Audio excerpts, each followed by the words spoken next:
Good evening, everyone. Thanks for joining us. We're going to get started here in a couple of minutes. We're just waiting on a few other people to join us for this meeting, but thank you for your time today and joining us and learning more about the Far East community area. If you have any questions for the chat, certainly feel free to utilize the chat. But in the meantime, I guess as an icebreaker, just name off your favorite town or city that you've ever been to.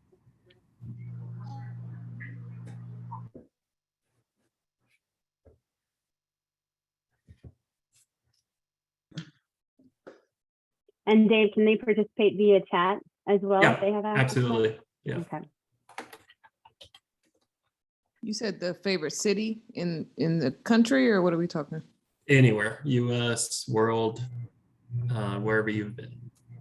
I enjoyed visiting Indianapolis. Indianapolis, wow, nice. I'm from Indiana.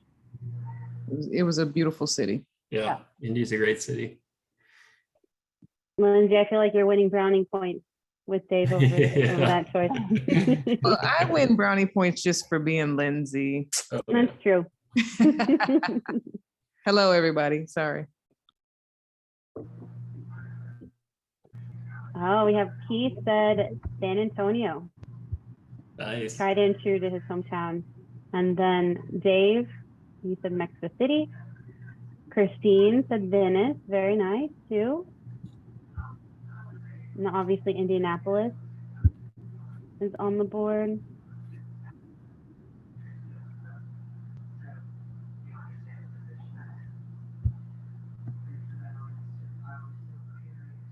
David, can you hear us? Arsenega, sorry. It's you unmuted. Yes. I wasn't. So do you have a favorite? What's your favorite city? That was the prompt from Dave. Can you hear me? I can hear you. Yeah. San Diego. Ah, good choice. Perfect weather. Yes. Hello, good afternoon. Good afternoon. Good afternoon. All right, so we got a lot to cover today. So we're going to go ahead and get started. Again, thank you all for attending tonight's meeting. I'm Dave Powell. I'm the project manager, senior planner for the city of San Antonio, as well as for the Far East area.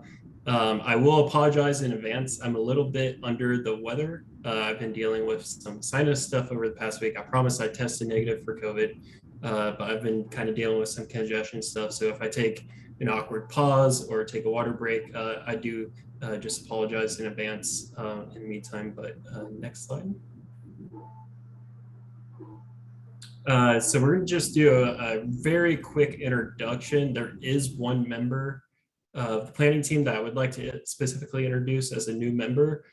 We do have Keith, correct me if I'm wrong on your last name, Benavides, who's with HEB. So Keith, if you want to introduce yourself real quick, we appreciate that. Yeah, my name is Keith Benavides. I am with HEB. I'm subbing in for Brad Alm. I'm an architect. I work with HEB Industrial Properties. So we have a couple of large campuses over here on the northeast side of San Antonio. So this is new to me. So apologies if I'm asking some dumb questions, but I'm happy to be here, guys. That's completely fine. And thank you for attending. Really appreciate it. Next slide. So just kind of recap the Far East Area Plan team, just from to date, includes myself, and then our MIG team, which includes Andrew Roots, project director, Kristen Ramirez, who's on this call, project manager, Ellie Schaefer, who's also on this call, who has probably the coolest title name that I've ever seen, land use subject matter experts. And then Sal Vasquez, who's a senior project associate. And then with Mosaic, Carissa Cox, who's a principal planner. Next slide, please. So in tonight's meeting, we're going to be covering a lot of various topics tonight. I was recapping some previous topics that we've reviewed in the past planning team meetings, but ultimately we're going to be reviewing the vision and goals that were well established from the last community or planning team meeting that we had, as well as some of the via email. Review of the draft focused areas. So we had some activities in the last planning team meeting that identified specific areas within Far East as maybe more focused areas. So we're going to be reviewing some of those areas that were identified, plus some more, and then discussing of housing and job statistics in the area, a land use overview, draft land use base map, overview of the land use categories, and a fun little activity that Ellie is going to be going over is our focus areas land use activity. So next slide, please. Next slide. And so in recap of our draft vision and goals, really the vision really encompasses the area in the vision that we would like to direct to over the course of the next 20 years. And so this was very much comprised of community input that we received from the planning team and the community itself through surveys, through the community-wide meeting, as well as some previous planning team meetings. From our last planning team meeting, the second team meeting, planning team meeting that we had, we didn't really receive too much comment regarding the vision.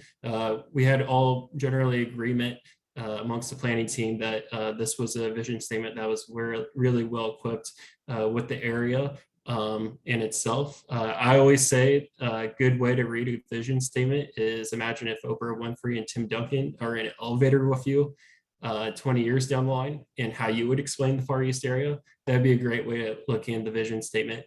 But of course, as we look into the vision and the goals here shortly, if you do have any comments or anything that you would like to adjust, this is of course a draft vision and draft goals that, you know, as we reprioritize or learn new things together, that we can certainly make adjustments down the road. So if you do have any comments or questions, you could always provide it during our land use activity, or you could reach out to me by email or phone. I'd be happy to address those.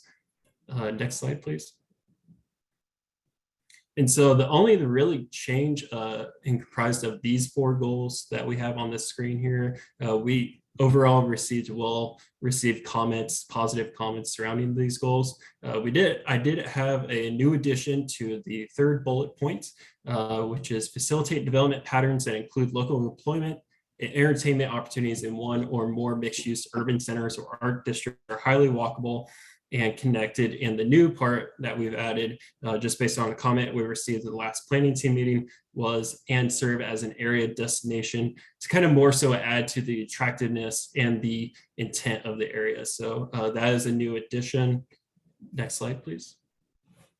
And then for the first bullet point, again, with all these goals too, we also received positive comments from the previous planning team meeting.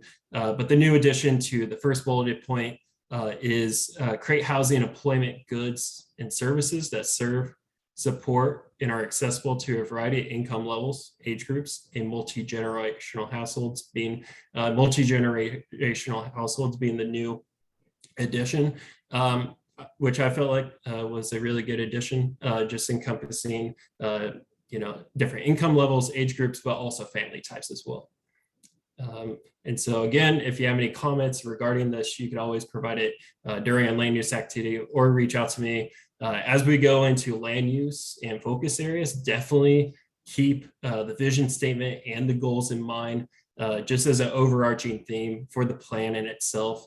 These will be great directives as we go into these topics. So I will act as in a way as a backdoor driver for the draft goals and vision statement. So I may annoy you from time to time for how much I remind you of these, but these are especially important because this was very much comprised of community input that we were initially have received. So next slide, please. Next slide. And so kind of diving into focus areas, at the last planning team meeting, we reviewed what a focus area is, and Matt Prosser, who is with EPS, kind of did a short little presentation over his land analysis that he comprised, but also talked and touched on focus areas a little bit. So kind of the key definition includes important areas of opportunity to direct future public or private investment support or improvements. These areas do vary from geography types. So it could be, whether a small parcel area or a large roadway corridor, they can really range in terms of the types of geography that it encompasses and the area that it encompasses.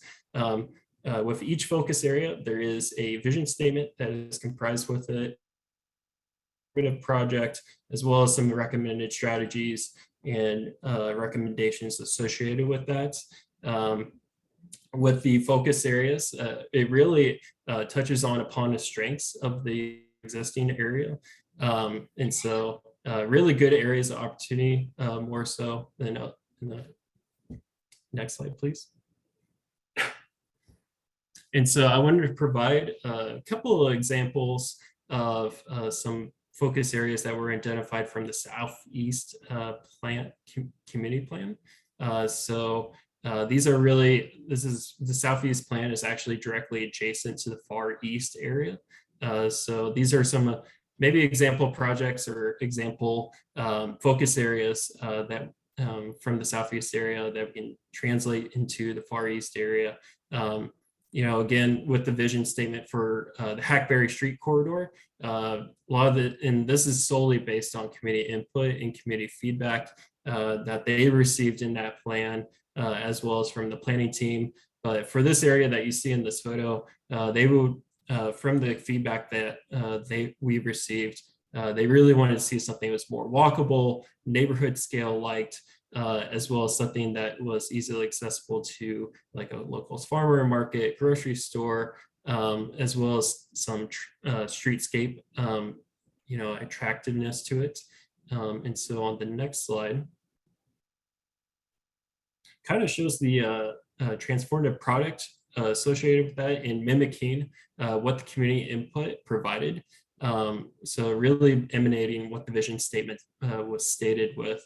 And so you kind of see here some examples of tree-lined streets, addition of landscape features. There's even addition of a public art, neighborhood identification on the roadway, as well as you notice with the walkable kind of crosswalks that are in the area as well, and kind of smaller scale attractiveness to the area in itself, providing local amenities, whether it's a grocery store, restaurant, shopping, just making the area attractive in itself.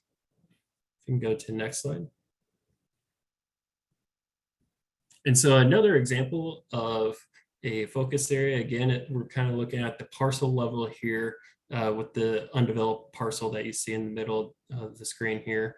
Again, with this area, it has its own unique vision for this area in particular. So each area does have its own unique vision and priorities that are provided through community input. But for this example, a lot of the residents in the area saw that this parcel land could potentially be a mix of neighborhood scale, commercial, or medium density residential uses, of again a variety of streetscape attractiveness to it. And so on the next slide,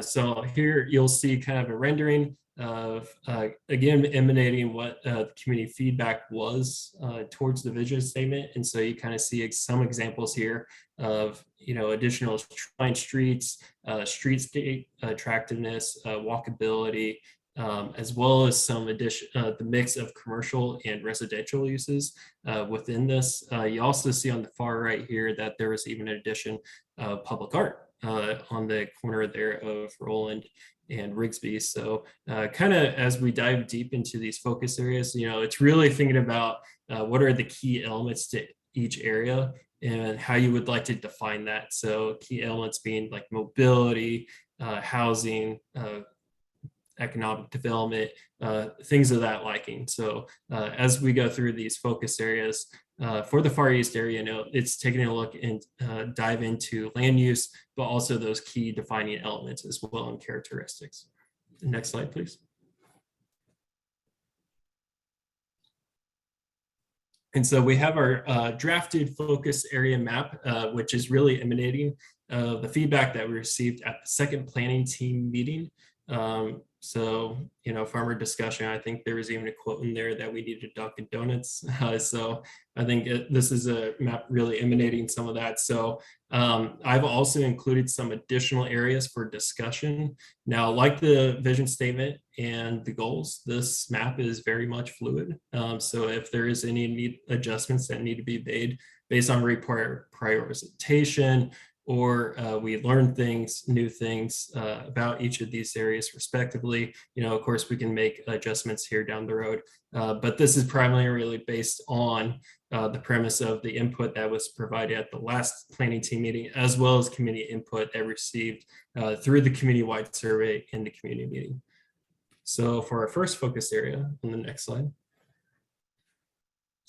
is the East Houston Street corridor.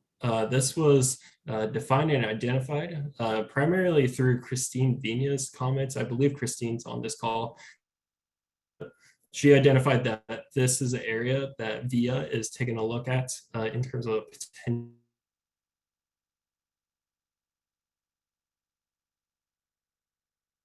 and taking a little further dive and look into this area.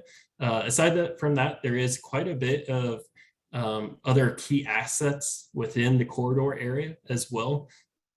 One of which being Sam Houston High School, Davis Middle School. There's also quite a few adjacent neighborhood areas that connect into this area as well. So thinking about connectivity within this area, as well as some undeveloped land parcels that are comprised within this area. And then at the center of it, there is the commercial area of East Houston in South W.W. White. So really taking a look into this area and seeing what the areas of opportunity are within it. Next slide, please. And so the second area was also identified at our second planning team meeting. I believe this was actually specifically the area. I think it was Dr. Pamela Ray that mentioned we needed Dunkin' Donuts in this area. So this area was really defined based on that, just that. So having an area that is based on goods and services that is accessible to residents and regional commerce adjacent to the area. And so as you see here, there's quite a few undeveloped land parcels within this area, as well as a wide variety of land uses. So land uses ranging from residential to industrial uses. This is also a primary corridor, of course, for the Loop 410 in East Houston Street. It also stems at the end of it within the first focus area as well. So there's a lot of key elements within this area in particular. Which makes it a great area of opportunity. Next slide. And then the third area is one that I included. It wasn't originally identified from our last planning team meeting, but it inadvertently was identified through our community input that we received. And so this area is really centric to the kind of the western portion of the Far East area. So on this, it's the South W.W. White Road and MLK, and then to the east of it is Lord Drive. But within this plan or this focus area includes HEB, Idea Public School. I believe on the corner there's that CV. Themes here to take on from this area is the connectedness. So east of it is Copernicus Park. I can never say that park's name, but Copernicus Park to the east, and then MLK Park to the west. So kind of to look accessibility into the area will be key.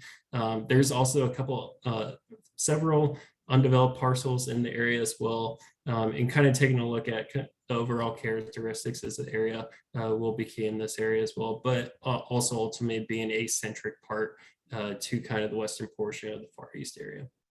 Next slide, please. And then the fourth area is also an area I have included. This area is really unique. This also encompasses kind of more of the empty space that you see here, where the empty road network is kind of the southwestern part of that circle area, in addition to that circle area. But ultimately, a lot of it is primarily city-owned land, which makes it a unique opportunity. And kind of the reason why it's all city-owned land, kind of give you a kind of brief history on the area, is that it was formerly a neighborhood. But unfortunately, there were reoccurring flood problems being within a 100-year flood zone that ultimately the city a couple of decades ago bought out the area to help mitigate those issues, those continuing issues from flooding issues. And so we do have this land parcel that is out there. And so I am currently doing some further research into it and seeing what the potential of the site is, seeing if there's any kind of potential hazardous areas or environmental concerns that we need to be aware about as we research further into this area. But nonetheless, this is an area that can't really be overlooked because we also received quite a few community input comments for this area specifically for recreational opportunities and park amenities, and this would be an excellent area for that. And of course, with the areas that I have added, this is really to help spark discussion among the planning team as well as the community. And you can always come back. It's not going to hurt my feelings if you say, hey, Dave, I don't think, this is the area is appropriate. I feel like there's definitely another area that would be better fitted. That is completely fine. These focus areas are solely yours and for the community. So if we need to, again, readjust some of these areas or redefine them, that is completely okay. Next slide, please.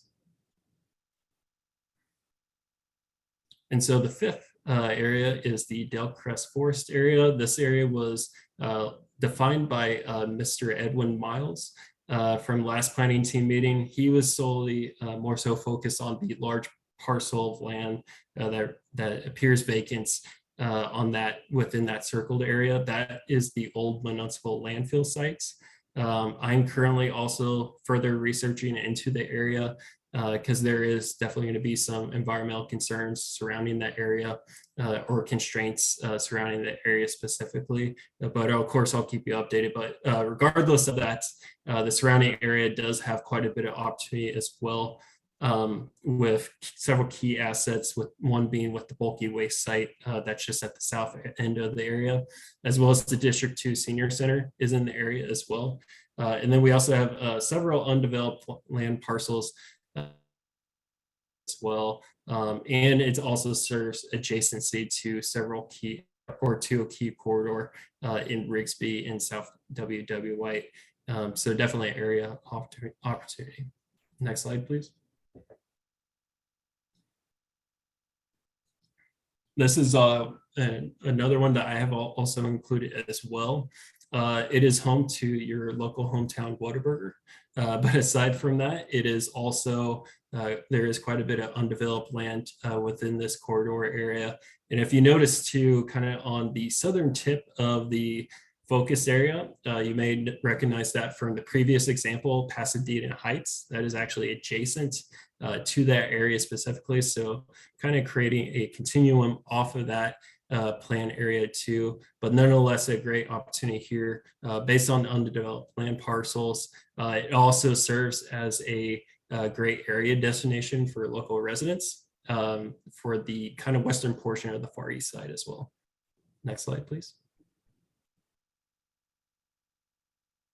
And this is the area that was identified from the last planning team meeting. And so with the Loop 410 corridor area, it's really two unique land uses on each side of Loop 410. So you have primarily industrial uses on the eastern portion, and then more neighborhood centric land uses on the western portion.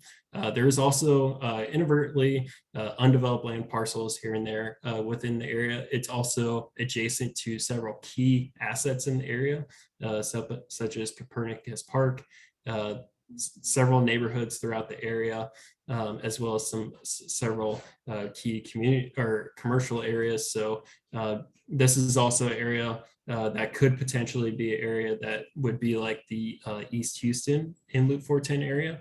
That could be a locally serving area for variety of residents and newcomers.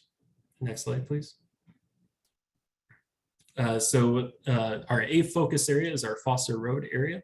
This is a large corridor area which currently is being constructed. It's being expanded from 2 lanes to 4 lanes. So the roadway is currently being expanded. There has also been quite a bit of development over the last decade as it relates to industrial development, but there is also a few pocketed neighborhood areas, subdivisions that have also been installed over the last couple of years. In addition to that, there is quite a bit of undeveloped land parcels within the area. So again, kind of looking into kind of the key characteristic elements within this area and how you all would like to define that. Next slide, please. with the ninth focus area is the IH10 corridor area.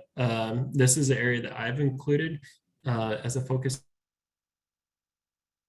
This area includes the Republic Waste Services site as well, or the entranceway to it, and then also a USPS distribution center.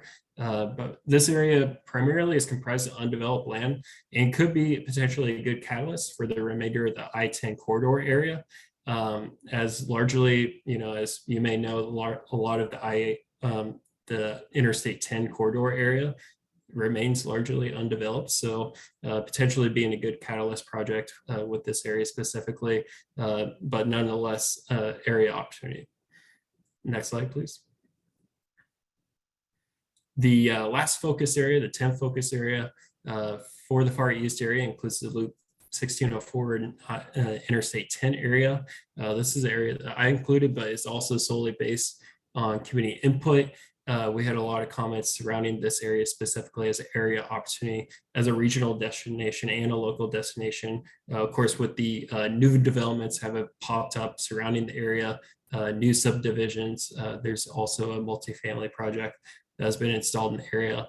It's also unique because it's of its adjacency to Quiet Creek HOA, which is just up the road, but also to Randolph Air Force Base. So it could be a regionally serving area as well. And of course, being a regionally serving area for Loop 1604 and Interstate 10, which, fun fact about Interstate 10, it's actually the fourth longest highway system in the US. So kind of fun fact there, but it also, nonetheless, this area provides excellent opportunity for area opportunity. Next slide, please. And so I'm going to leave it with Kristen Ramirez, who's going to go over some neat housing and job statistics for the area. All right, thank you, Dave. And so really, as Dave presented our focus areas, we're going to kind of build off of those and bring those into our conversation or discussion a little bit later on as we talk about land use further into this meeting. And that will be really the main focus of what our objective is for this meeting today. But before we get into that, I just wanted to give you all kind of a primer of where we are to date in terms of what is on the ground and kind of the growth of what we're seeing already within the Far East community and housing and the jobs realm. So if you can go to the next slide, please, you'll notice that really our employment within the area, there is a lot of industry within this community area, as you all know, and I know many of you even represent those businesses already. So you can see that much of that movement and much of that development has really been since 2010, has really been in that industrial realm. So you can see that over, about 3.7 million square feet of new industrial warehousing and buildings have been developed within our plan area itself. And so just wanted to kind of keep that at the top of mind as we're looking at our land use map, and what Carissa will be presenting a little bit later on. Again, just giving you the basics of what we're seeing to date and what's on the ground. And so coupling that with our employment sector, but then also looking at the population and housing within the area. Our area has a good rate of ownership and ownership tenure. And obviously, we have a lot of single family developments within the area, but as Dave said, there are also some multifamily projects that are either underway or that are newer to the area. But again, those are really kind of overshadowed by our single family developments that are in the area. So we have about 60% home ownership. So in comparison, there's about 53% within the city itself. So I know that's we're kind of ahead of the game when it comes to the city, just in terms of ownership, but that gives us a little bit of an idea of the type of housing that we have available within this area. So again, all this is really just kind of primer and just an understanding of the type of growth that has been occurring in the plan area already to date. And we want to lead off into this next conversation on land use, having that data already at hand, but then getting an understanding of how we want this area to continue growing as we start to talk about land use. And again, looking at that, as Dave said, the vision and goals that we've set out for our area, looking out to that further future perspective of 2040 and how we want the Far East community area to grow. And so land use is going to be a big component of this. And then we will continue to talk about employment and housing in our next meeting, and we'll really dive into those features and even do some allocation activities at that point. But again, just keep those in mind as we're talking about land use coming up, and we're starting to introduce some different categories, and again, planning out how we want this area to grow, and if we really like the direction it's growing in so far. So with that said, I will go ahead and pass this off to Carissa to start our land use discussion. Thanks, Kristen. This is my first time to get to visit with you guys, so you'll have to bear with me if I'm a little behind or I cover something that you've already discussed in a prior meeting. As Kristen said, we're going to spend really several of these next upcoming planning team meetings talking about land use in particular. It's a really important component of the plan, but it's not made in a vacuum. It's related to all of these other topics that you've covered so far, which is why we've given you so much of an introduction. So let's get into the next slide. What we'd like to do today is just give an overview of just the terms we're going to be using, what we're going to be talking about. We won't have time in one meeting to go over all of the land use categories and the entire map and fix it all in one meeting. That's not probably going to happen. So today's meeting is intended to be an introduction to the key concepts and the direction we're going, and maybe zoom in on a couple of areas and start having some conversations.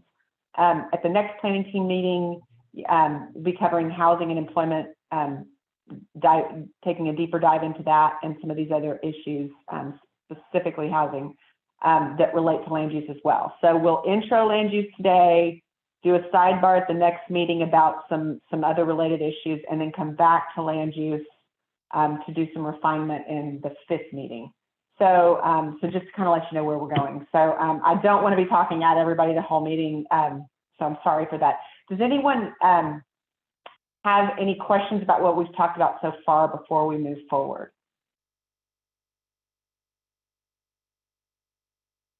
Okay.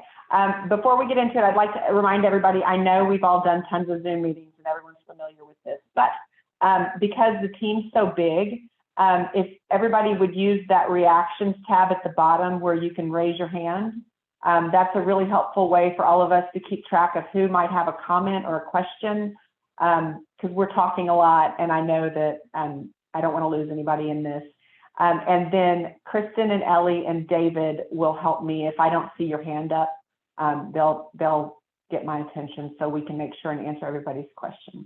Also, as we move forward, your chat box, you might want to go ahead and keep the chat box open on your screen. Again, because we have so many people and we're going to be asking you some questions and you may want to take some time to think about it before you respond. So you can always answer using your chat box. So just keep those things in mind as we move forward. Okay, so land use, I think everybody intuitively knows it's what land is used for. So the use of land is land use. It's a little more general than when we get down into talking about zonings and permitting and buildings and things like that. Land use is taking a step back from that.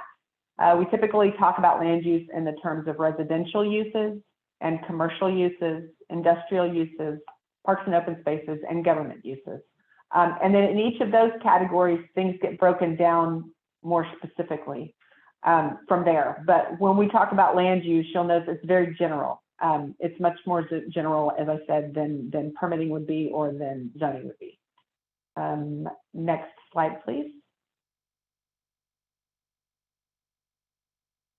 So, and it's really important. It's funny. I found over the years that most people don't show too much interest in planning, but once those zoning maps get changed or rezoning projects come forward, then everybody comes out of the woodwork. And by that point, a lot of times it's a little late because land's already been subdivided and things have already been put in place to make development happen a certain way. And so this is really the best time to be having the conversations we're having. Land use regulations have been around for a long time. Like thousands of years, architects have been designing cities and And the economics of all of this has been studied for hundreds of years, but regulation of it in the United States happened with zoning about 100 years ago. So, and it kind of came in response to the cities needed to be able to protect the health, safety, and welfare of their communities. So land use regulations allow the city to do that. So it's about health, safety, welfare, and it's about allowing the city to manage traffic congestion, to promote public safety, and prevent the overcrowding of land. Overcrowding doesn't mean density. Some places it's good to have a lot of things crammed into one space, but in some places it's not. And so the land use plan allows the city to make those determinations, to be able to absorb growth in a way that is effectively managed to the betterment of the community. You've probably heard us talk about the existing land use. That was studied before COVID hit. You know, this project's been going on for a long time now. We kind of got off a little bit because of COVID when we had to pause, but back before that hit, a study was done for this area and put together in an existing conditions atlas. So if you want to kind of take a look at existing land use patterns in this area, we don't have time to go into that in too much detail, but I'm sure that David can point you in the right direction to find that if that's something that would interest you to read up on. But what we're going to be talking about now is future land use. And that's about how land can be used and developed in the future moving forward. So we can't go back and complain about something that's there that we don't like right now. That's the current use. What we can talk about is how we want to see things developed and changed in the future. And so that's going to be the point of our conversation, focus of our conversation. Next slide. So we're not going to be talking about zoning. Zoning is related to land use, but they're very different things. So when you talk about a zoning code or zoning regulations, zoning is about regulation. It defines the particular rights of use for a specific property. So what development is allowed there, the types of uses that can be used on a person's property, and then how the footprint that use can have, how tall the buildings can be, how far the buildings have to be set back from the street, and things like that. So zoning is prescriptive of the rights of an individual property. Every single property in the city is zoned, more or less. There are exceptions to that, but for the most part, the properties in the city, each property is zoned, and that defines the rights for that particular property. So it's a property focus. It's the land use, the zoning code is focused on individual properties. The land use plan is a policy document. So it's not a regulation, it's a policy document. It's used by the city to make determinations and to guide approvals related to development and growth. So the land use plan establishes the parameters for future growth. And the focus of the land use plan, whereas the focus of the zoning ordinance is on individual properties, the focus on the land use plan is on areas. It's about patterns and relationships between properties. And in that way, it's a reflection of the values of a community. So really, you could say that the land use plan is community focused for the betterment of the community, and the zoning code is protective of the rights of the individual and their individual property. So when we talk about land use plan, that's why those categories are more general, because they're about relationships and patterns. They're not about what happens on an individual property. Next slide. So when we develop this land use plan, we're going to have a map, and that map's going to have colors, and there's going to be categories assigned. But the land use plan is not going to automatically change any zoning for existing properties. So the zoning on properties in this area will not change just as a result of this map. So the map won't change anybody's zoning. And so because of that, the map won't restrict any existing rights of use. So if you have a convenience store and the land use map ends up showing something else on top of your property, you're still going to have the right to keep running your convenience store. The existing rights of use won't be impacted by the future land use plan. That's not what it does. It doesn't cause any buildings to be removed or anything like that changed. What it does do is define how a property can be rezoned in the future. So if you sell your property, let's say you have an undeveloped piece of land and you sell your property, somebody buys it, may want to rezone it. Well, the rezoning would have to be in accordance with the future land use plan. So it really is a guide for elected officials and for staff. It's a decision-making tool. It helps elected officials and staff to make decisions based for the approvals or disapprovals of future development projects moving forward. The land use plan is also, as I mentioned before, a tool the city uses to ensure that the projected growth, when you do growth projections, SA Tomorrow provided that. And so we got to make sure that the projected future population changes can be accommodated in the city and how that needs to be accommodated. So that's something that the land use plan has to do. It has to ensure that that future growth can be absorbed in a way that is orderly and manageable. And then the land use plan is also going to establish the preferred mixtures of uses and density throughout the city to show which areas are going to be or will be allowed to get more intense in the uses that they have, and then which areas are going to be less intense in their uses. Next slide. So in the middle of this slide is a map. This isn't your area. This is on the kind of south side of town around Brooks. This was a plan that was adopted during the first phases of this project, so several years ago. It was one of the first plans to get adopted, but this will give you an idea of what the future land use plan would look like at the end of the day. As you notice, as I said before, the color blocks are a lot more general.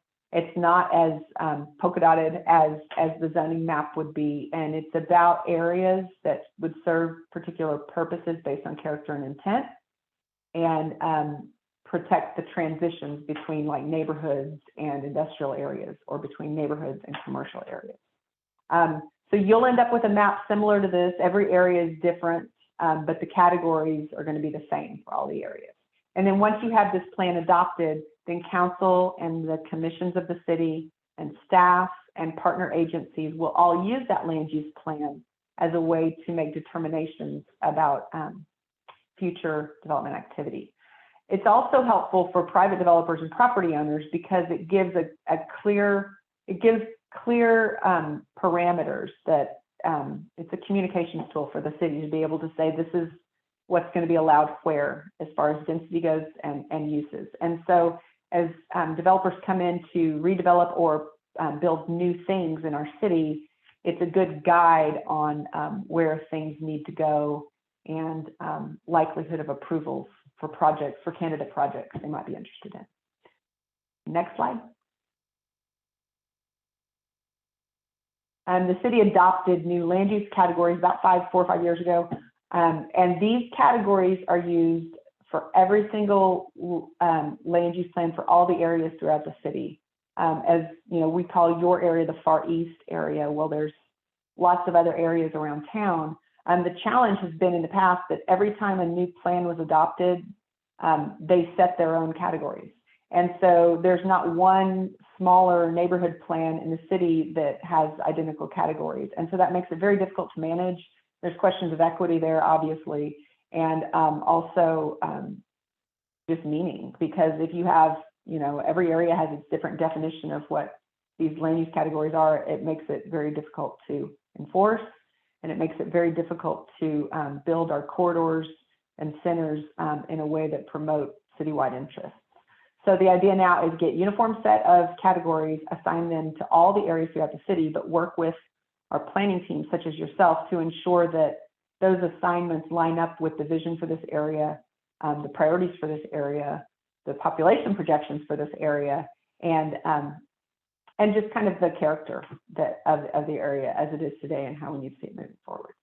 So that being said, each of these land use categories you should have received, I think, did anybody not get a copy of these land use categories? I believe, David, did they get sent out as a PDF?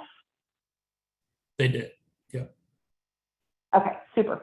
And if you have them accessible, I would encourage you to get them in front of you, right? Especially like right now. And feel free to just be referencing those, flipping back and forth. I don't know if you have them on your screen or printed out, but you're going to want to be as familiar with those as possible while we're talking. So I just want to explain them a little bit, how they're all set up to you, and then we'll go through the categories individually in just a second. So there's, I believe, 18 categories, and they're set up so that for each of them, if you look on my screen on the right, this is the low density residential category as an example.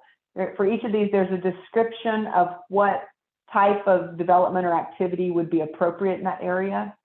And then below that, as I mentioned before, if someone's coming forward for a rezoning, these would be their zoning options. So if there's a property that's in a low density residential area, then these are the zoning options for those areas. So this is why it's important to understand that we're not rezoning anybody, but if somebody wants to come forward and change their zoning, then these are their options. And then there's also information about the typical density ranges. And when we talk about density, it's just the intensity of use. It's like the difference between a single house for one family with a lot of yards all around it and an apartment building. So that would be the difference between a low density and a medium or high density residential. So when we're talking about density, that's what we mean. So for example, the low density residential, it says in this land use category, the densities would range from 3 to 12 dwelling units per acre. So that's the number of housing units that could go on a property in those areas. Okay, next slide. So just a quick where we're at. This is not for the whole project. This is just related to land use. The draft map we're going to look at today was a computer generated map, and I'll explain that in a second. So we're going to look at that preliminary map today. It's a draft map. It's we did not go out and just do a design exercise to design your area. That would be completely inappropriate. So we did a draft map for you to look at. It was computer generated based on prior planning efforts. And then based on that map, we will be getting your feedback, public feedback, obviously from community-wide, and it's going to be an iterative process, meaning that it's going to take a while to get to our final map. As I mentioned, there'll be several planning team meetings that we'll be taking another look at this stuff. And then even after that, we'll be talking with you, meeting with you, and resolving any issues that need to be resolved. So please know that what we show you today is not our proposed map. It's a computer-generated preliminary. And from this, we'll be making changes to more accurately reflect your vision for this area. But we will get a final map. It'll just take us a while to get there. Next slide. Okay, briefly, I just want, when I keep saying computer generated map, I just wanted to show you how we got that. So next slide. And this is the same procedure we've used for all the planning areas. So every plan area goes through the same analysis. And there's 3 inputs that we use for the planning area. We use any previously adopted plans, like if there's a neighborhood plan in place, any previously adopted plans come in, as well as current zoning and the SA corridors land use. Several years ago, the city did a citywide study of major transportation corridors in an attempt to correlate land use planning and transportation planning in order to more effectively manage development along our key corridors. And so because it was just based on key corridors, your entire planning area obviously wasn't impacted, just key corridors from that study. And so this was a very, it was aggressive in the sense it was citywide planning, but it was just those corridors. So the bottom on your left there is that. So on the left side are the 3 inputs that we took into consideration. And we had to assign rules for that. And the way it works is any plan that the community came up with, so a neighborhood plan or another previously adopted plan for your area, that took precedence over everything else. But if by chance there was an area where there was no previously adopted plan, then we looked to the SA corridors plan. And if there was no, for some reason, there was an area where there was no neighborhood scale plan and there was no SA corridors plan, then we relied on current zoning.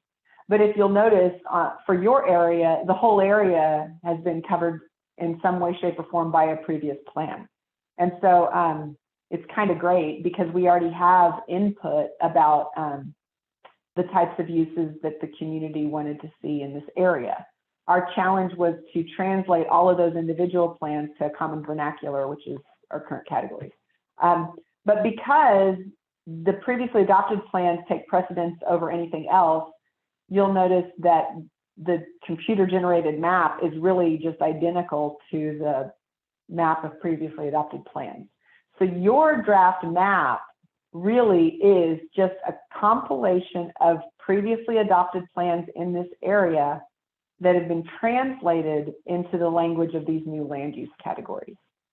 So we're probably going to need to do some tweaking because that translation we might have something lost in translation. But that's our base that we're starting from, is what's been done before.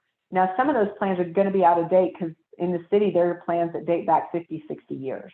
So those might need to be revisited. And this area, I love this area. There's so much history of this city. So many I live north of San Antonio, but so many of my neighborhoods grew up down here. We talk about, I'm down at Phoenix all the time. So W.W. White is just such a historic, it's a spine of our city in a lot of ways. So there's going to be a lot of older areas with a lot of roots, established neighborhoods that have been around a very long time in some parts of this area. And then there's a lot of parts that just have seen no development that are still greenfield right now. So it's a good mix of old and new.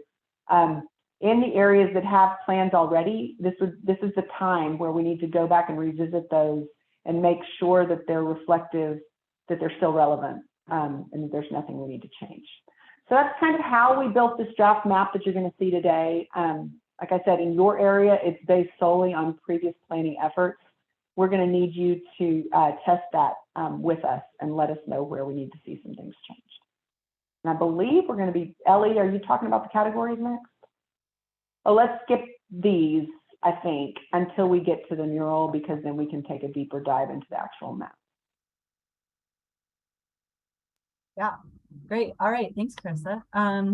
Cool. So now we want to take some time to actually run through what all those colors on the map actually mean and make sure we have a chance to explain those and answer any questions before we take a closer look at the map and see what you all think. So if you have those, either the PDF or a printed copy of those crayon-looking cards, if you have it handy, you can pull it up now. I'm going to run through them one by one.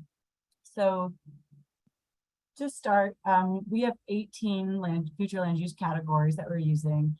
As Krista said, these were adopted by City Council back in 2018. So they're really intended to be a tool to implement the goals of the comprehensive plan, to accommodate the projected housing and employment growth that's coming to San Antonio, and enable us to kind of provide a vision for how that growth looks and feels in the future. So it's really it's an opportunity to pursue some more sustainable development patterns, avoid sprawl, avoid negative environmental impacts, that sort of thing.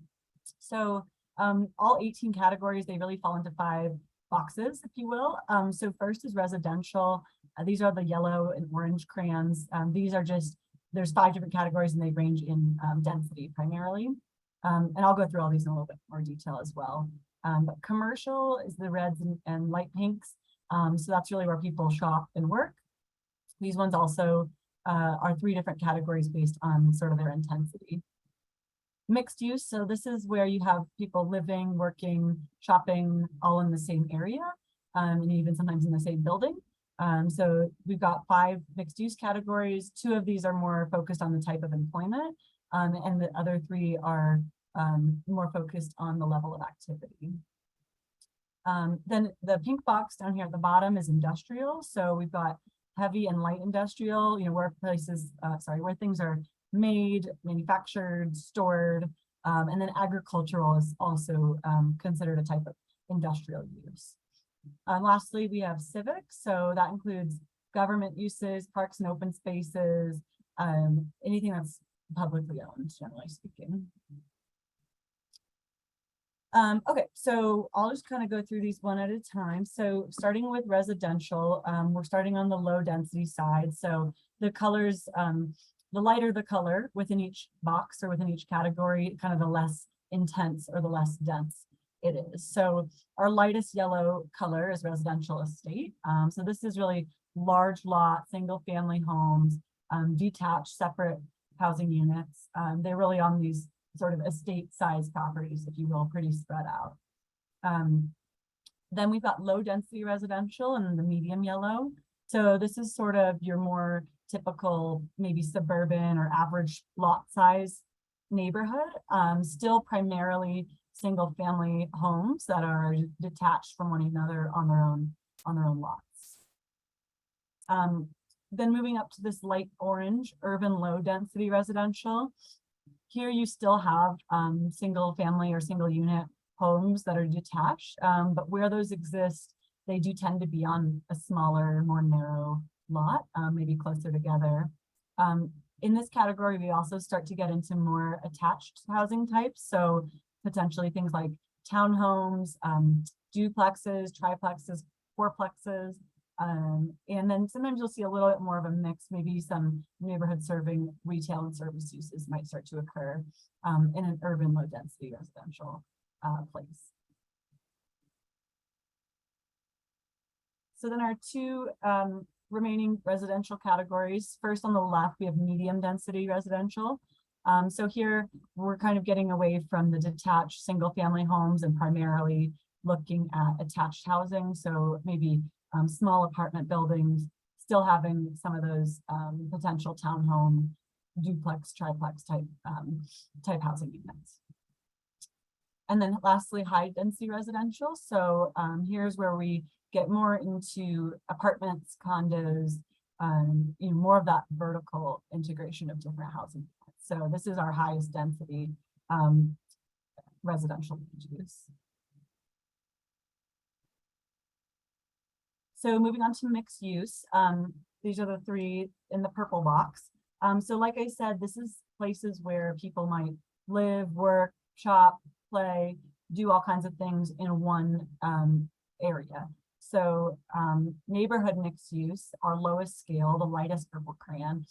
This one really starts to have vertically integrated buildings. So maybe you have a shop or a restaurant on the ground floor and then an office or a residence above.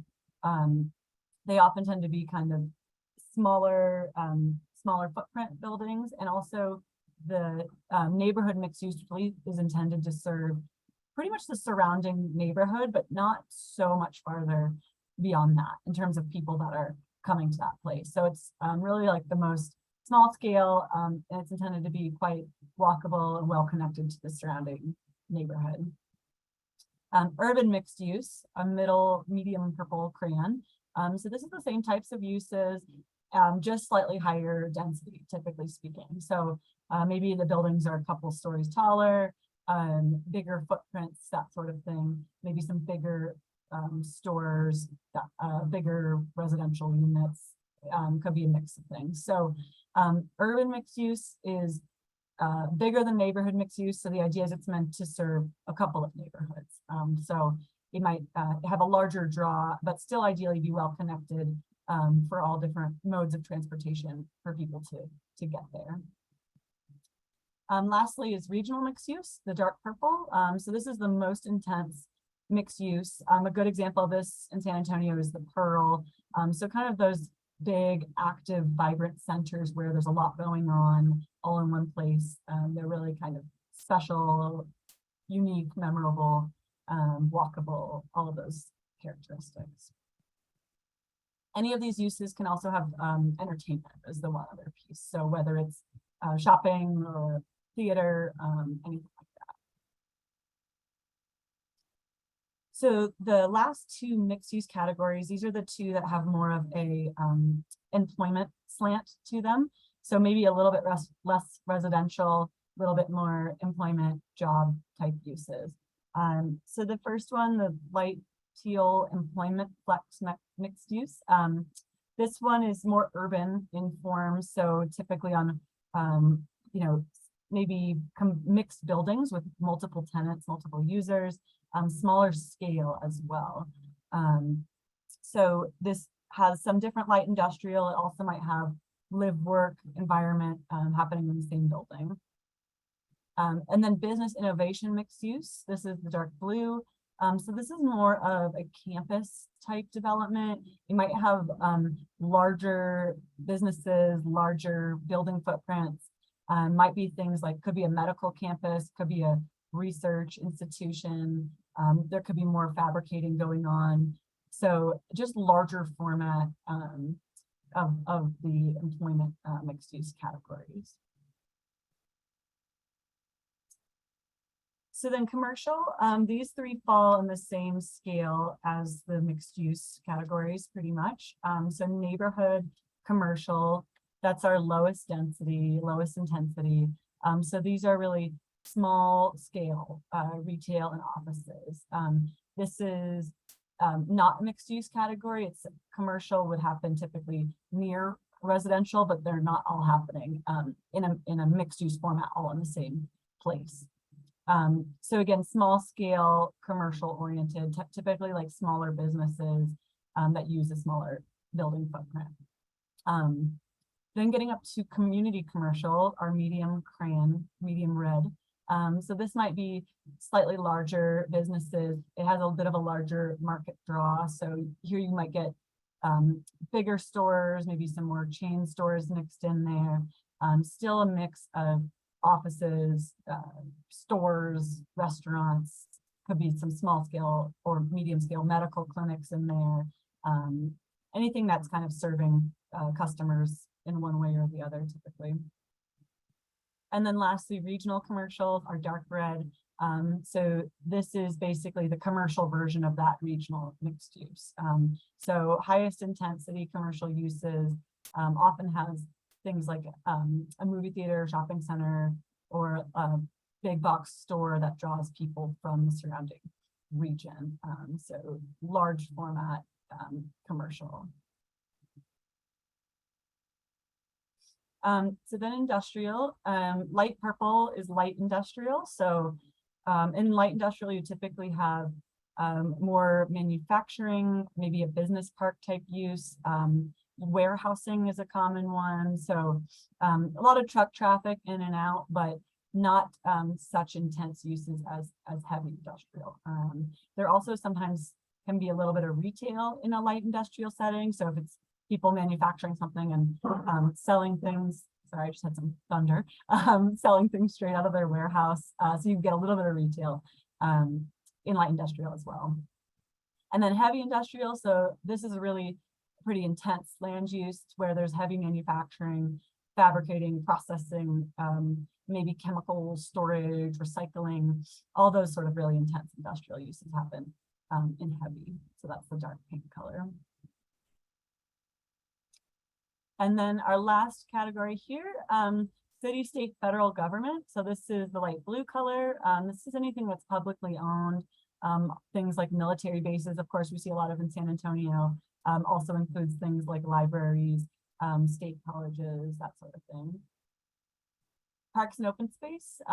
This one's pretty self-explanatory, you know, publicly owned parks. It also includes large unimproved conservation land. What bodies of water can often be in this. Another example is the Riverwalk in downtown San Antonio. So that's a unique example, of course. Lastly, agricultural. So this is anything agriculture, ranching, agribusiness, what have you. And this does allow for single family housing as well, which often will occur in this setting. All right. So with that, if anyone has any questions on the categories, I'm happy to clarify. We're going to switch over to our digital whiteboard where we're going to start on our activity. Really want to start hearing from you all. Okay, I'm just going to check the chat. Okay. Great. So our first question for you all is really based on your understanding of the land uses. How can you connect it, you know, to your experience? So our question is to pick one land use that you live, work, or spend most of your time in. So whether that's maybe you live in the area, so you spend most of your time in a residential land use, or you work there. And we know you haven't gotten a close look at the map. That's okay. We're just asking you to take your best guess based on your understanding of the land uses and from looking at those land use cards. So if anyone wants to respond with their answer, you can go ahead and either raise your hand and we'll call on you to speak up, or you can put it in the chat.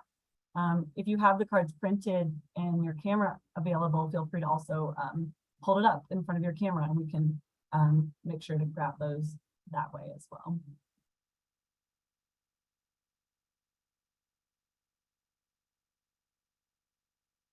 So which land use you spend most of your time in within parties?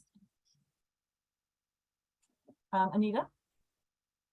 Yes, I spend most of my time as in my neighborhood association, more in the residential side. So I can relate more to that at this point.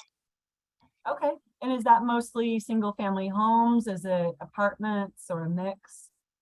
It's basically mixed. The neighborhood I live in, which is Crest at the corner of Southeast Loop 410 and Rigsby. That whole area are older established neighborhoods.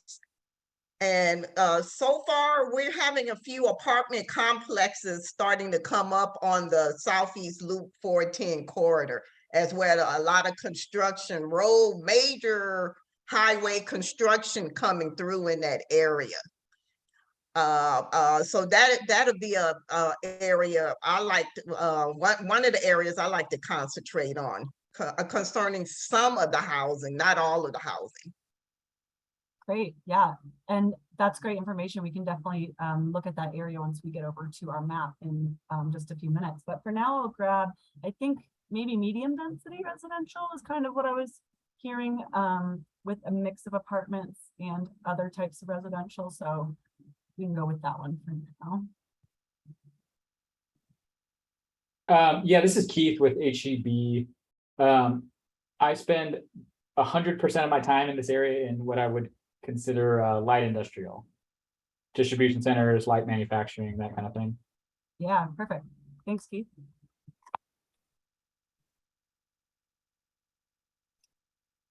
Hillary asked in the chat, which category would schools fall into?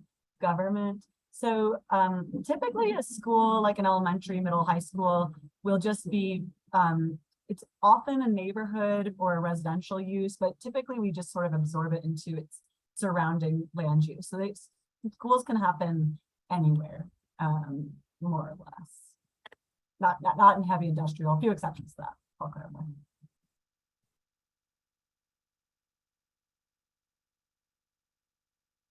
So with a school, it might be more about what type of development is exactly around the school. If it's houses, if it's a shopping center, different things like that. Okay, I see you said neighborhood mixed use. Great, I'll grab that one. Troy? Yeah, good afternoon. Spend the majority of my time on Martindale Army Heliport, so that would be city, state, federal government. Great, thank you.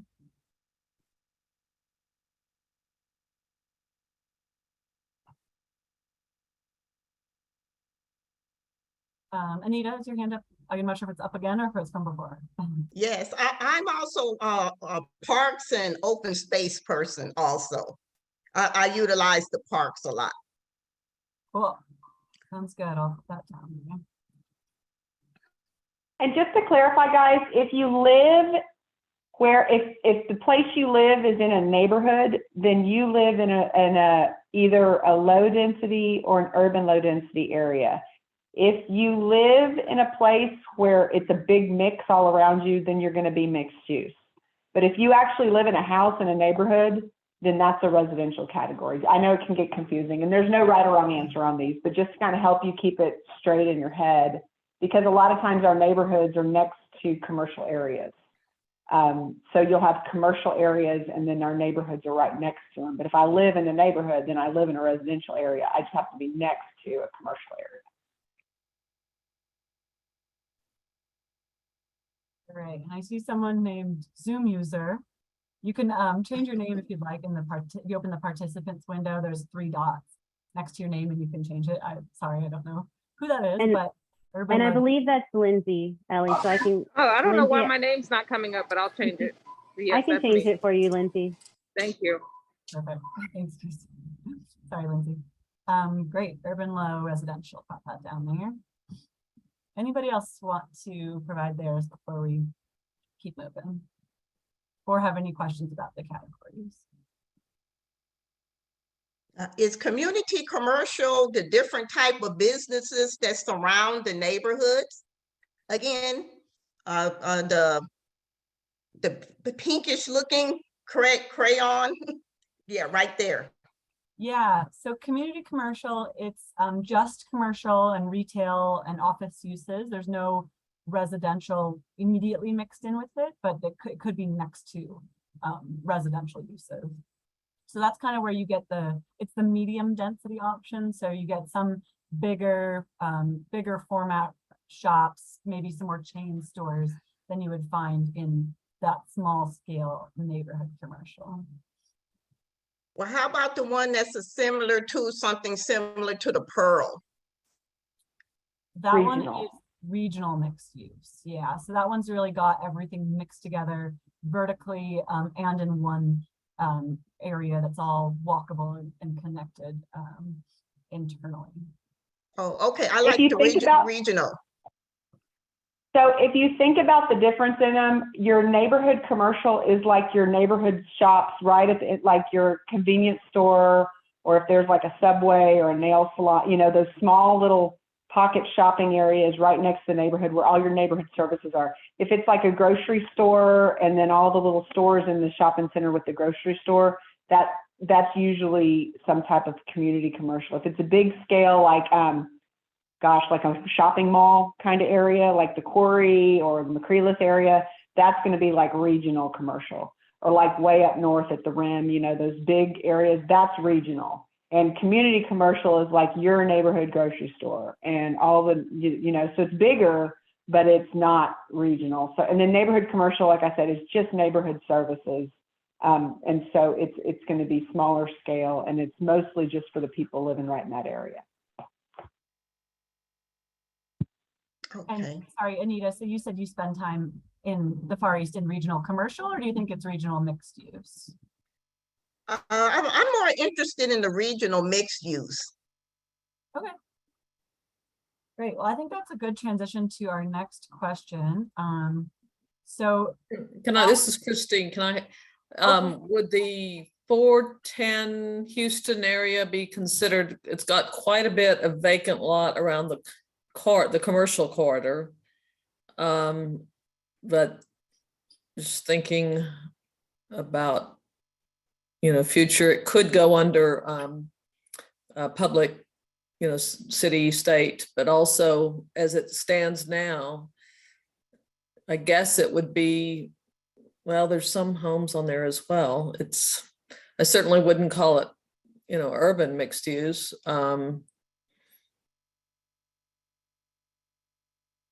Are we still on what it is or what it's going to be or what we desire? We're looking at right now kind of the ones that are categories that we're most familiar with. So what do you kind of live in or work in or spend most of your time in? And then we'll get to, you already kind of project and see where we're going in our conversation because you attend so many planning meetings. Then I will hold off until projections. We will be getting to our map in just a little bit. So I want you to keep that train of thought though, and I'll remind you that it's 410 in Houston that you mentioned. I'm just enjoying the crayons. Okay, thank you. Great. So with that, I'm gonna hand it over to Carissa. We're gonna now talk about what you'd like to see in the future. So uses you either want to see more of anywhere in the Far East area, or uses that you don't think are appropriate or we don't need more of in Far East. With that, I'll hand it off to Carissa.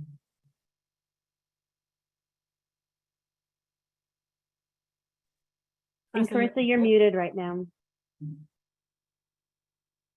Sorry about that. I thought I'd done it on my phone. Apologies. So I'd like to look at each of these questions a little individually. Can we zoom it so that the categories are like as big as we can make them to where we can still see them? Yeah, like that. Perfect. So we talked about kind of where we are, like how these affect us, like where I live or where I work. So now we're not looking at a map yet, but just based on your experience in this area every day and whether you live there or you work there, are there any of these categories? I mean, most areas that we're in right now, honestly, they're either going to be commercial or residential or industrial, you know, and every now and then we'll see something else. But those are kind of, most properties are developed that way. They're either commercial property or residential property or an industrial property. But, you know, based on the goals that y'all said about how you want things that are walkable and build more community, those mixing of uses is a good thing. And so as we get into this future land use plan, keep that in mind, that if you want to see areas where you can walk to stuff and there's shops closer to where you live and you can get like loft apartments in a place that are above restaurants and things like that, that's mixed use. So I just want to clarify that. And then these ranges of density as well, like there are very few uses that are going to be completely inappropriate for an area, but there's going to be some uses that are more appropriate or more needed than others. So first, I'd like us to talk about what is missing in your area and what you think you really need more of. And this is just an opinion time, because, you know, and if try to think in terms of these categories, but if you don't know what category it would be in, just tell us what the use is and we'll help you figure that out. And again, you can use your chat box or just tell us. Christine? I'd say urban mixed use and business innovation mixed use. Awesome. And just to clarify, I love these. San Antonio has added 2 land use categories, which I think are wonderful, and that is that business innovation mixed use and the employment flex mixed use. And to keep those straight in your head, employment flex mixed use is for a lot of times it'd be older, small parcel, redeveloped industrial areas where you might want to use it for what do you call the office spaces where you can get a bunch of businesses in and share space. Co-working. Yes, thank you. You could use those types of things. Rehabilitating an old tech flex center where you have light industrial facilities at a small scale. And anytime you get industrial arts brought in with other things related to neighborhood commercial. So it's that small, low intensity mixed use that's based on employment and commercial activity. And then business innovation mixed use is bigger lots for that. So they're going to be larger scale parcels, campus oriented, business headquarters, and where your mixtures of use, you'll have a lot of different uses occurring maybe on one site, like if it's an R&D facility or something like that. And so San Antonio did a wonderful thing when they added those land use categories, because that really does a lot to accommodate future non-residential development that is job related and industrial related. Well, So I would thank you. add the employment flex mixed use along some of the corridors, because there's a lot of vacant that would fit both of those, business innovation and employment flex. Thanks. Yeah, for sure. Anita? Anita. Yes, from the first slide, can I move that regional mixed use into this area? Yes. Okay, Yes. thank you. Okay. And I see parks open space in the chat box, and I see urban low density residential. Okay. Thank y'all. I think urban low density residential was from the previous question. Oh, I'm so sorry. Okay. Thank you, David.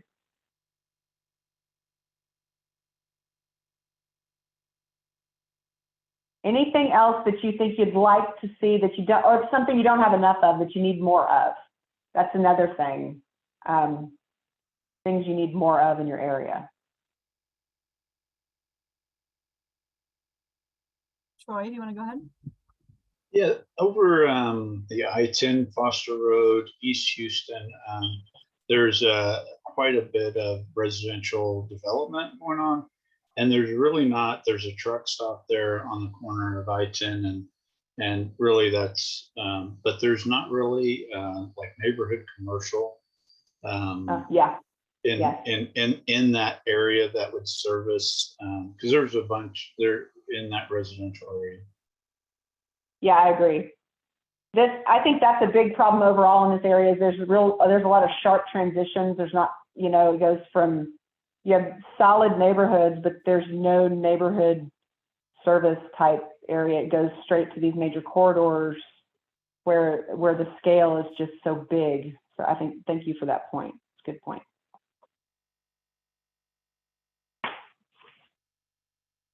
Anyone else have anything to add? Christine, I see your hands Okay, up. we can. Is that, did you put it up? I'm not sure if it's current. No, I will lower it now. Okay. Okay, and if you come up with something later, you can tell us, we'll go in and add it to this board later. Let's move on to the second question, which is kind of the opposite of that, but are there any of these categories that there's no place in this whole planning area that they could be appropriate? Because keep in mind that it's not just what should be next to you, but something that nowhere in this entire area is there a place for it.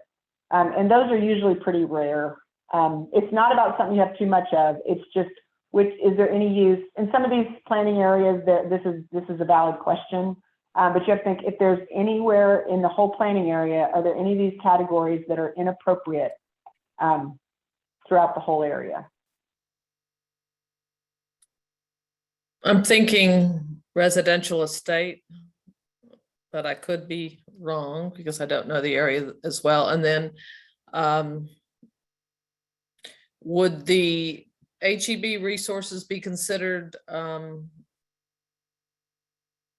industrial?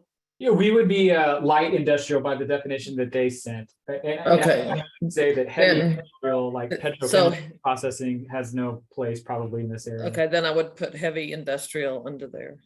Just want to make sure not Now- cutting you out there. Yeah, but keep in mind, this is also the industrial area outside of 410. So this area has a pretty significant industrial footprint. So Is it that's heavy one or thing. light though? there's a mix, it's both. So, we can leave it here. I would advise to just be cautious with where it's assigned and contain it. Just because, and we'll see, it might be that those areas need to change in the future. That's part of, maybe we say, let's come back to this question after we look at the map. Yeah. Are you getting to non-conforming imposition there? That was, Okay. Yeah. Okay. I actually had questions about that actually. So the way I understand the definition of heavy industrial, it looked like some pretty heavy duty kind of petrochemical processing, which to my knowledge, there's not much of that in this area. And just given working in this space, I would argue that it's probably not appropriate. Okay. It's basically anything that would be zoned heavy industrial is going to be categorized. Those are pretty clean translations. So a lot of these, like I was saying, a lot of these categories, there's like 10 zoning districts that could be applied. But in your industrial uses, because they're just so specialized, heavy industrial land use pretty much equals heavy industrial zoning. And so that's why with the industrial stuff, we have to be a little careful, because you can exclude people if you're not careful with how you walk with that. So, and we could get to a point, like Keith said, I mean, it might be where that's fine, but I just want to put that caveat in there that we might need to be able to make some special allowances for our industrial users, because it's a one-to-one. A lot, like all these mixed use categories, there's like 10 zoning options for them, maybe more. But when it comes to industrial uses, it's a one-to-one. And so we don't want to pin anybody in and pin an area in. If an area is moving industrial, we don't want to hold that back, but we can leave it here. I just want to say that so everyone's aware of some of the possible challenges as we move forward with this area. What about anything else? One thing I'd add, Keith and Christina, I'd note on the next discussion item, we'll be showing kind of a preview of the future land use map, just as it's generated to date based on the existing items, current zoning, adopted land use that's already on the ground that Chris presented earlier. So we'll show you all that map, and then there are a couple of areas that are identified as heavy industrial, just based on, again, what currently exists on the ground.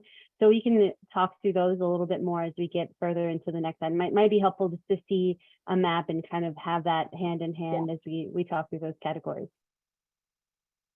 Yeah. And absolutely. spoiler alert, I promise we are going to get to a map. You can kind of see it on the right side of your screen a little bit. So we just wanted to get everyone familiar as possible with the categories before we jump into the map, because it's just, when there's 18 colors and it's a new concept, it's better to talk at this level first, then we'll look at the map later. So we are getting to the map, I promise. Okay, so the last question on this screen is, what do you already have enough of that you don't want more of? So that's kind of that's why we can move these crayons around if we need to, but so it's not about what's just blanket, not appropriate, but maybe something you already have enough of that you don't want more of. So that's the third question. Is there any of these categories that would fall into that group? Well, just in terms of sustainability and the opportunity to get a larger variety of commercial businesses, I would say low density residential. Okay. Troy, I see your hand up. Yes, kind of a question going back to the other question about the heavy industrial. Would that be like the galvanizing plant that's there on East Houston, or the metal recycling plant? That would be heavy industrial. It's not necessarily that you're making chemicals and gases and petrochemical. The heavy industrial is also like that. That's a question. Yeah. Yes, so the way that they're different is light industrial happens inside of, this is the way I remember it. Light industrial happens inside of the building, heavy industrial can happen outside. And the environmental impacts of heavy industrial sites is regulated more tightly than light industrial sites. And so anything where it's heavy manufacturing or something that there's an outdoor aspect to it, either through emissions or through activity, that's going to be considered heavy industrial. So it's not always just this, it's not just like the quarries. There are actually some smaller businesses that are still considered to be heavy industrial. Thank you for bringing that up. But does that answer your question? Yes, it does. Thank you very much. And sorry to push that back. No, you're good.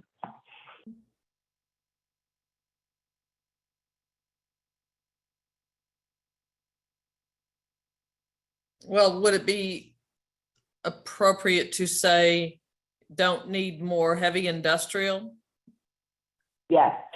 That way. That is easy.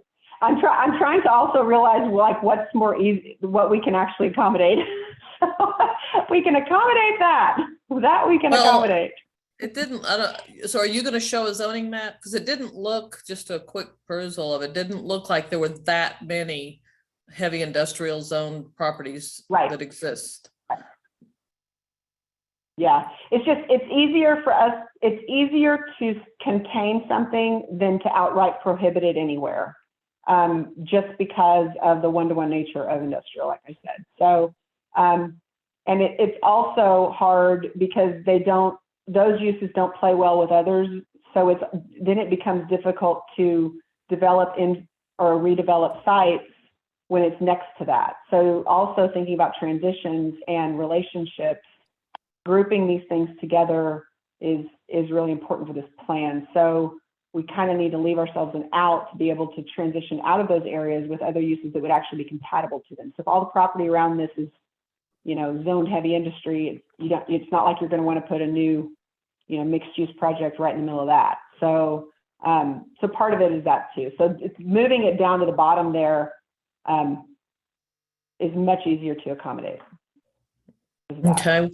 What about high density residential? That's a singular use, right? Yes. So if the desire was to have, it's not an issue to have high density residential as long as it's in a mixed use context. So in that case, you've got the urban mixed use, Right. Would you say then high density residential as a singular use, you don't need more of? So I would technically say yes, because in my opinion, everything should be zone mixed use because that gives the highest level of flexibility. Also, there's the most permitted zoning categories for each of these or zoning districts. The only time this is just my opinion, the only time mixed use is not good is if there are areas where any type of residential would be inappropriate. And so there are some areas where you wouldn't want to see residential, and those areas should not be designated mixed use. But other than that, you don't lose anything by designating something mixed use because you're granting more flexibility. So in my mind, why wouldn't you want to make an area that? It's just like I said, if you don't want to see residential in certain areas for certain reasons, then that's the only time that mixed use would be inappropriate. Gotcha. Yeah. Any other thoughts or comments? Are we ready to look at a map? Did I miss any comments in the chat? No. Okay. Can we zoom in on just the colored map on the left? Yeah, because I thought just to kind of briefly walk everyone through we keep talking about this computer generated map. So I just wanted to walk you through it and show you what it is. So you'll notice at the bottom is a legend, again, using those same colors that all the crayons were. So every time you see an iteration of this map, you'll have that same legend. The colors are fixed. They're not going to change. And this map that you're looking at right now, again, is a reflection of previously adopted plans for this area. Now, I'll have to apologize. Some of the colors get a little hard to distinguish even for us. So I'll probably be asking Ellie and Kristen and David if I'm saying something right or wrong because I'm old. I have old people eyes. So I think we've got along, I'll start on the left, along W.W. White, based on previous plans, it shows regional mixed use along a lot of that corridor. And then where it intersects with I-10 to the north, it's showing regional commercial. And where it intersects with Rigsby to the south, it's showing community commercial.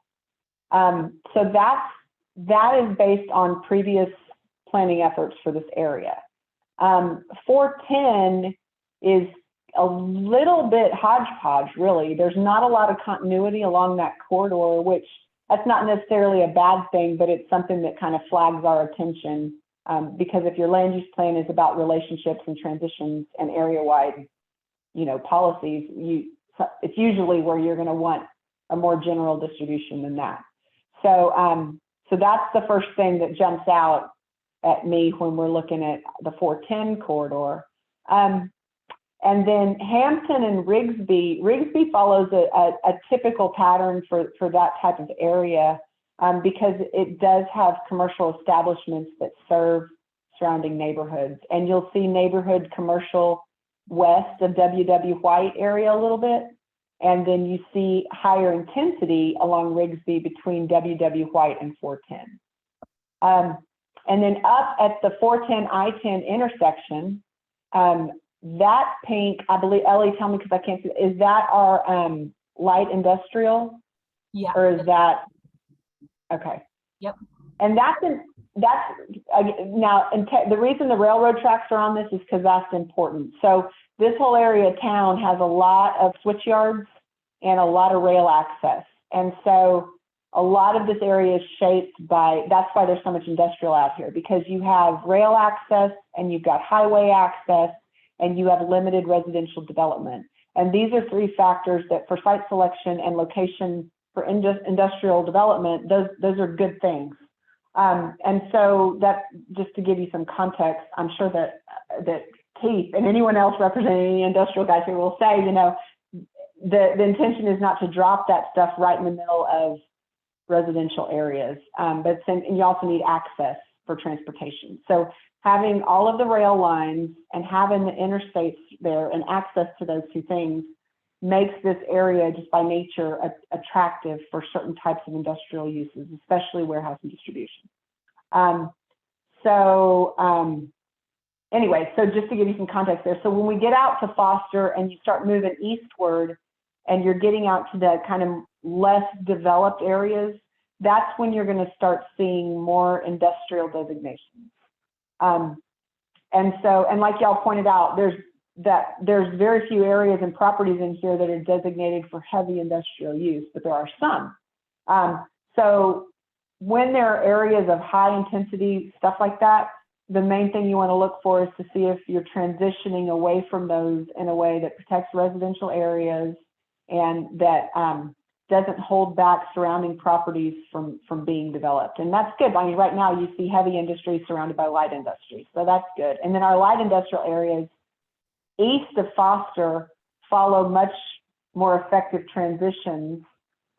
West of Foster, they abut residential areas. So that's another red flag kind of thing. You kind of, if you can help it, you don't want to see industry and neighborhoods right next door to each other. Back in the day we did when we had mill towns and stuff like that, but most people today don't really want to live that way. Yeah, thank you. Good job. So those are the kinds of things that when we go in and look at the land use plan, we want to make refinement, transitions, how uses are being accommodated. Do they have access to the types of things they need, like the railways and the highways? That type of thing, something we need to consider. If you look up at I-10, you'll notice I-10 is going to be a challenge for this planning team when we really start thinking about what things need to look like. I'll just give you some principles.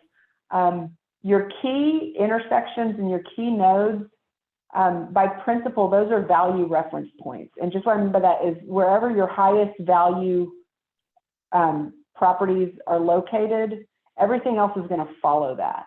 And part of, when everyone talks about suburbanization as if it was really, really a bad thing, like suburbs are bad. Well, they're not bad, they're just different.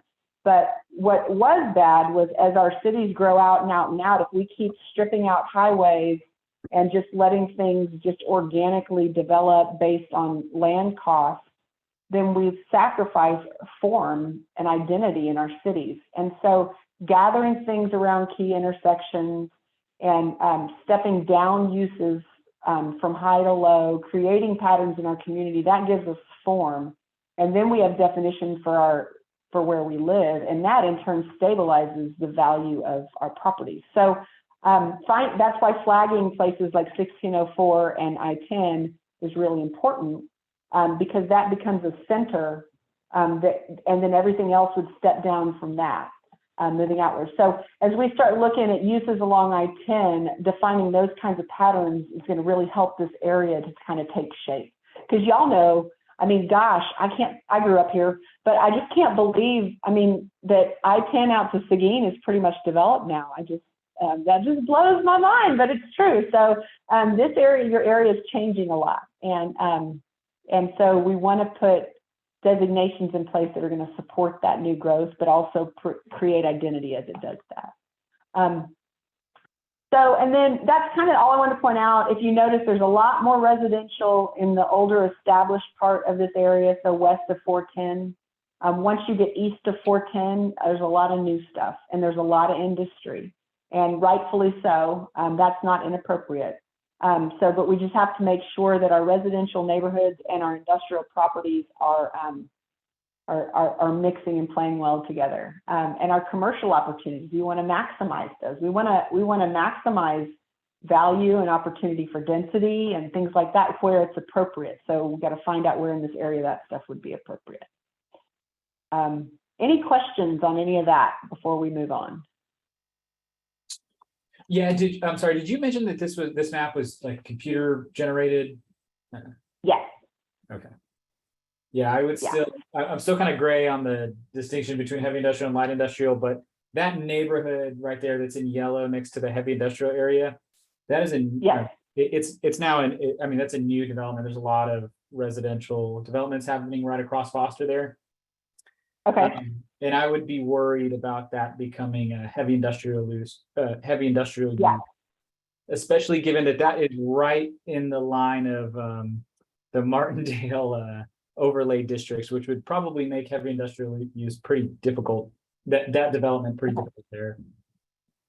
Okay, and that's valid. Like I said, this map is based solely on previously adopted plans. So this is the time if we want to go in and say, that's no longer, we changed our mind, you know, that might have been fine 50 years ago, but it's not fine now. That's okay. The only thing I just have to explain and make sure everybody understands that sometimes if we're talking about that, I don't know what the zoning is for these properties because that didn't control. We just want to make sure if we're down, if this is going to end up holding any of these properties back from current entitlement, that we've got kind of a reason for doing that.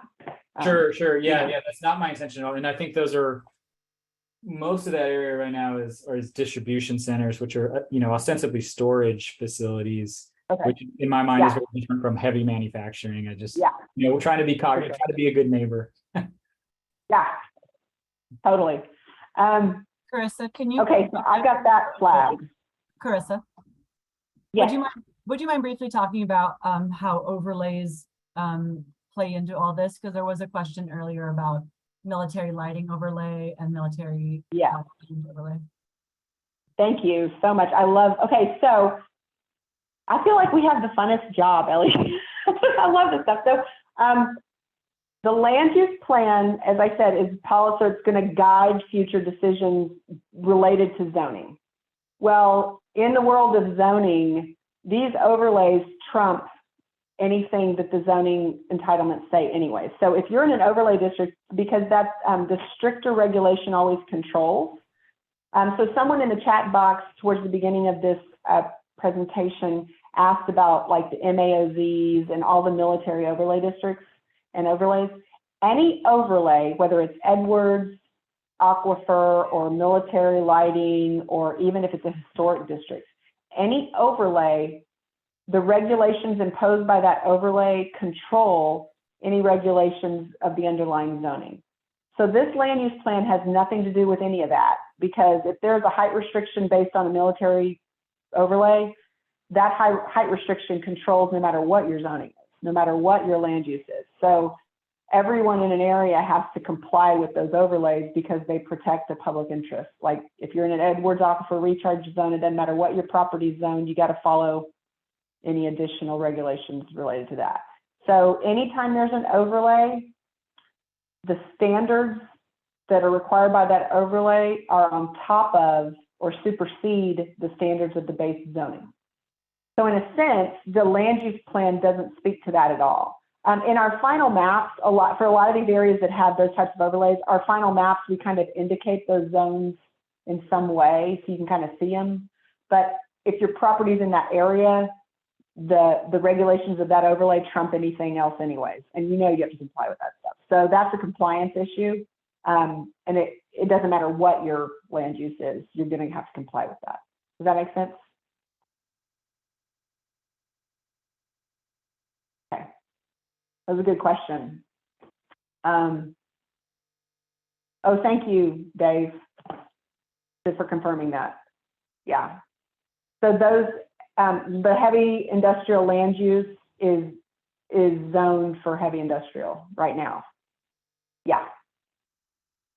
So just to I agree with you, Keith, 100%. Like I mean, ideally we would love there to be a buffer between heavy industrial uses and our residential areas. That is not a good transition at all. So we'll fiddle a little bit and look at that. Another problem though for the city is we don't want to have to downzone anyone unless, and again, they have the rights of use if they're practicing. It's just if they wanted to redo something in the future, you know, it would be held back. So we just need to check on that and make sure that we're kind of okay on that front. But thanks, David, for finding that out.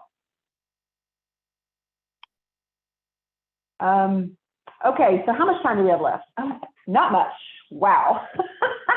Let's, if y'all don't mind, is it okay? We only, just to let you know, we need to save about 7 minutes at the end to just let y'all know next steps and do a recap. So really, we only have about 7 or 8 minutes left to talk about this stuff. So I would like to get some input on one area, and then I'm going to let y'all ask about certain areas and all that. So kind of form in your mind if there's any other area on here you want to zoom in and talk about. Feel like we've talked about this area along Foster. Can we go back to the right? I'm sorry, the west, north, yes, west side of the map. Yes, the older area in here.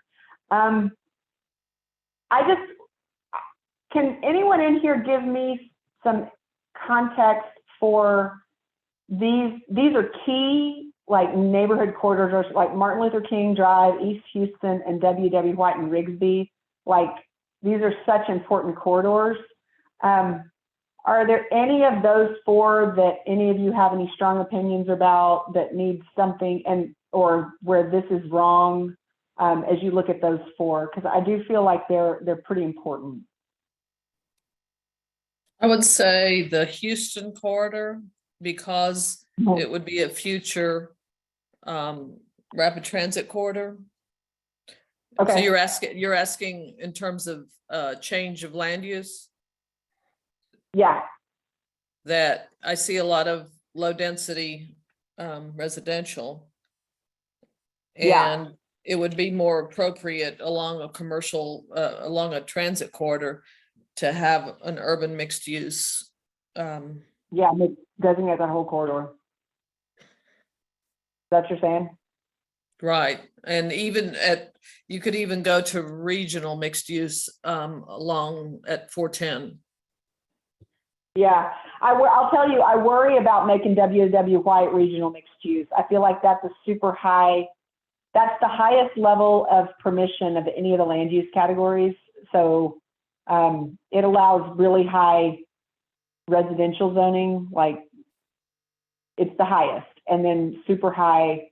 So just with that street feeding so many neighborhoods, I worry about that being regional instead of urban mixed use. No, I said 410. Yes, no, I know. Okay. I agree with that. I just think like Houston at 410, that makes perfect sense to me, or Houston at I-10. But if you look down W.W. White and you see dark purple, I'm just wondering if that's appropriate, because what you said is appropriate. Like No, I would not. Yeah, I wouldn't put regional at W.W. White in Houston. Yeah. Because the scale of the corridor lends itself more toward an urban mixed use scale. Yes. Thank you for saying it a lot faster than I did, because that's the issue. Much more succinct. And then David brought up that circle, the focus area number 2, which is a good transition from that. So this area in here, for this specific area, is there anything that you guys have talked about in previous meetings that you'd like to see in this area? Is there room for this to accommodate higher density, or is there not? Anybody have any thoughts on that? Well, we did mention that would be the area for a new mobility hub. Okay. I agree. And Anita, you had your hand up. I just wanted to see if you had any more comments about that. Oh no, I'm in agreement with the mobility hub at that corner of East Houston and Loop 410 because it can service everybody heading east. Not only because I'm below on the other side of Lord Road. I think a lot of the folks will use that transportation mobility hub right there at that corner. If it was built up similar to a big scale hub, but not as huge as the one on over at Crest. Yeah. So I think that'd be very useful for that area and it's right next door to the post office. Yeah, the one at Crest is our Randolph facility is actually reducing in size in terms of the parking. So this would be a little bit smaller, but similar. So let me ask a question about this 410 strip. So 410, everything from I-10 down to Rigsby, that entire corridor there. Maybe David, you'll have access to this. Maybe at PT5 we can talk about it a little bit. But there's another plan area directly north of your planning area that the plan has. I believe it has not been adopted yet, but it is in the adoption process. Am I saying that correctly, David? Do you know? Are you alluding to the Fort Sam Houston area?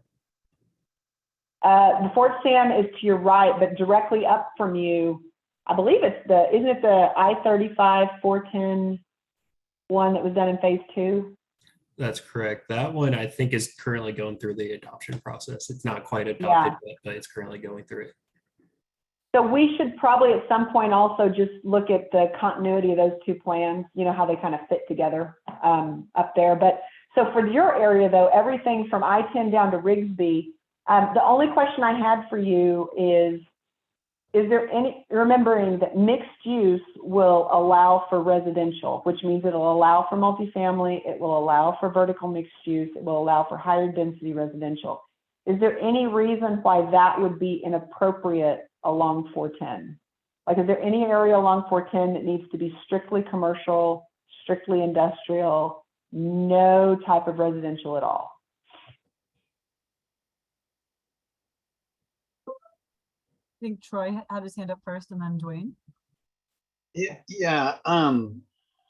Going back to what Carissa was saying, we're looking at this in a myopic, and I don't know, I apologize, I missed the first couple of meetings, but say you have a park that's just on the other side of the road that can service this area, and having that global kind of look at some of those other projects. Yeah. The road is not in, the world does not end at the end of this map that we're looking at. So having that kind of, you know, regional look, a little bit more than what you're seeing here, may help develop some of those needs and wants, because they may not be serviced in an adjacent area. Yeah. Good point. Yeah, we'll figure out a way. We'll kind of powwow and figure out a way to communicate that effectively with y'all. Dwayne, did you have a comment? Yes. So all of this has been really good. I've just kind of been just listening to a lot of it, but so much of it has been on point. I didn't really need to chime in, but I do want to make a couple comments. One about the circled area that would be East Houston and 410. So basically within walking distance of that corner right there is Sam Houston High School. So, you know, you've got the need for more residential. I would suspect that Sam Houston's attendance has been, for the most part, decreasing. So residential in that area would be critical. And then also facilities that will enhance the student body quality of life would be really good for that area. I do like the idea of transportation hub, but I would want to hear a little bit more in detail about it. So I wanted to, number one was to spotlight that area is very, very close to Sam Houston High School. That was number one. And then number two would be just, so what we're talking about here, and I apologize if I've missed something, but my biggest concern is private development. And there's only so much the governmental entity can do in this case if we're talking about the city of San Antonio. So I am really curious, and that can be an offline conversation of how do we drive the private sector development. Well, a lot of guys on this thing could have very strong opinions about that and probably know way more about that. But I'll tell you that I have found that cities that won't, if the city won't invest in an area, then why should you expect anybody else to? And so part of this exercise, if you notice the whole idea of assigning focus areas, to identify where there's opportunities for change, meaning it can be private investment, but public investment as well. So this plan is looking to find like where public investment will give the most bang for its buck, or the highest value return, not necessarily the biggest return, but the most important return, which is why some parks and open space areas have been flagged. So we want to know where should public funds be invested and prioritization be made, and then where is the most opportunity for private investment. And then development regulation happens through the codes that comply with this. So we can go into that in more detail, but you got us right back to the basic reason why we're doing all of this in the first place. So thank you for that. I'm going to go ahead and close this down. If you guys have future comment, David's going to tell you what to do, and he's going to tell us where we're going next.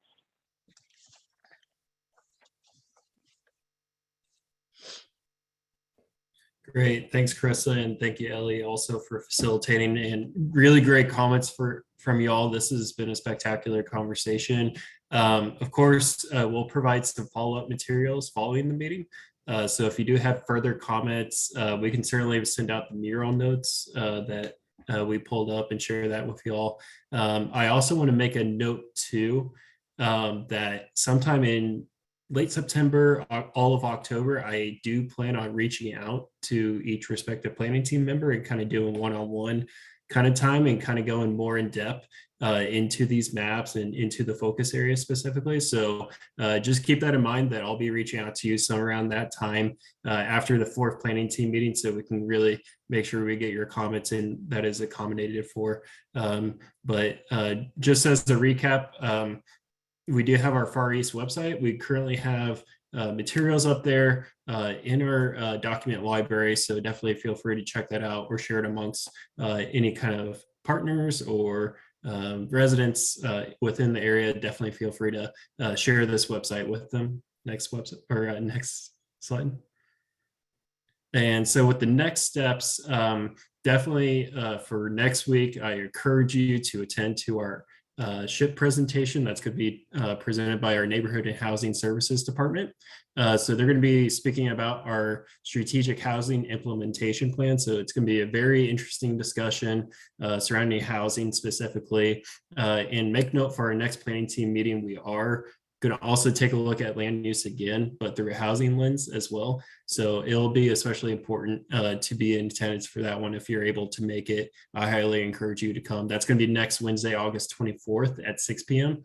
Our next planning team meeting is going to be Monday, September 19th at 3:30 p.m. So we have a little bit over a month until our next one. So we got a little break. We have Labor Day in there too. So nice little break. And then our second community meeting is going to be Thursday, November 17th at 5:30 p.m.